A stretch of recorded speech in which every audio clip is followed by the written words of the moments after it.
Welcome to lucky food study ಲಾಗ್ಗೆ. ನಾನು ಈಗ ಪಾಸ್ತಾ ಮಸಾಲ ಮಾಡಾಕತ್ತೀನಿ. ಅದ್ರ ಸಲುವಾಗಿ ಒಂದು ಬೊಗಣಿ ಒಳಗೆ ನೀರಿಟ್ಟೀನಿ. ಅದಕ್ಕೆ ಉಪ್ಪು ಎಣ್ಣೆ ಹಾಕಾಕತ್ತೀನಿ. ಇವಾಗ ಪಾಸ್ತಾ ಮಸಾಲ ಅದು ಹಾಕಾಕತ್ತೀನಿ. ಇದಕ್ಕೆ ಸ್ವಲ್ಪ ಕುದಿಸ್ಬೇಕು. ಕುದಿಸಿದ ನಂತರ ಆಮೇಲೆ ಪಾನಿ ಹೊಡಿಬೇಕು. ಇದಕ್ಕೆ ಈಗ 5 ನಿಮಿಷ ಕುದಿಲಿಕ್ಕೆ ಬಿಟ್ಟೀನಿ. ಕುದಿ ನಂತರ ಇದ್ರ ಒಳಗೆ ತೆಗೆದೀನಿ ಗೈಸ್. ಅದು ಸದಾ ಪಾನಿ ಹೊಡಿಬೇಕು. ಅದೇ ಬೋಗುಣಿಯಲ್ಲಿ ಮತ್ತು ಸ್ಟವ್ ಮೇಲೆ ಇಟ್ಟಿದ್ದೀನಿ.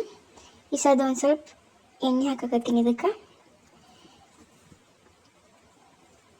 ಎಣ್ಣೆ ಹಾಕಿದ ನಂತರ ಆಗಲೇ ನಾವು ಉಳ್ಳಾಗಡ್ಡಿ, ಟೊಮೆಟೊ ಮತ್ತು ಮೆಣಸಿನ್ಕಾಯಿ ಹುಟ್ಟಿದ ಈಗ ಅಷ್ಟು ಹಾಕಾಕತ್ತೀನಿ. ಇದ್ರೊಳಗೆ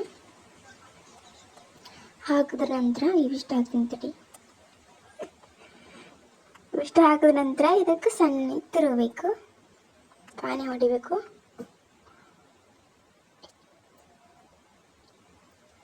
ನಾನು ಆಗಲೇ ಉಪ್ಪು ಹಾಕೊಂಡಿದ್ದೆ, ಅದಕ್ಕೆ ಈಗ ಉಪ್ಪು ಹಾಕೊಂಡಿಲ್ಲ. ಅಷ್ಟೇ ತಿರುವಾಕತ್ತೀನಿ.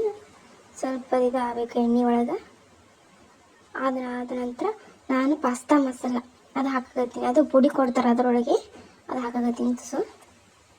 ಹಾಗೆ ಕಲಿಸ್ಬೇಕು ಒಂದು ಸ್ವಲ್ಪ.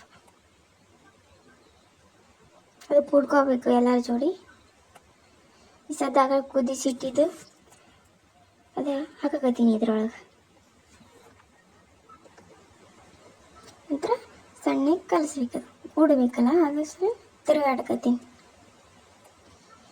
ಇವಾಗ ಹೀಗೈತಿ ನೋಡಿ ಗೈಸ್ ಪಾಸ್ತಾ ಮಸಾಲ. ಒಮ್ಮೆ ಟ್ರೈ ಮಾಡಿ ಮನೆಯಲ್ಲಿ.